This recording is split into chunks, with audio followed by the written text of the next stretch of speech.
assorted figures. Ang size nito ay nasa 3 inch. Meron siyang markings, hard plastic ang kanyang materials. Ito naman ay nasa 5 inch. Marami siyang parts na articulated. Meron pa siyang mga accessories. Meron din siyang markings at mahirap na rin siyang hanapin na figure.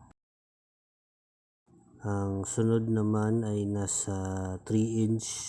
Para lang siyang statue at meron siyang markings. Meron siyang base na glass. Ito naman ay basic figure, nasa 4 inch ang size. Meron lamang siyang basic na articulations. Ito naman ay nasa 4 inch din at meron lamang siyang basic na articulations. Ang sunod naman ay nasa 4 inch din. Basic lang ang articulations at magaan lang din siya.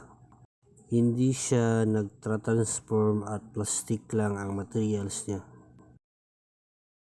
Ito naman ay nasa 5 inch at meron siyang markings. Rubber ang kanyang materials at articulated siya. Wala na yung parang helmet niya sa taas. Ito naman ay nasa 7 inches. Wala na yung hat niya. Articulated din siya at rubber ang kanyang materials. Ito naman ay nasa 5 inch ang size, rubber ang kanyang materials at basic lang ang articulation.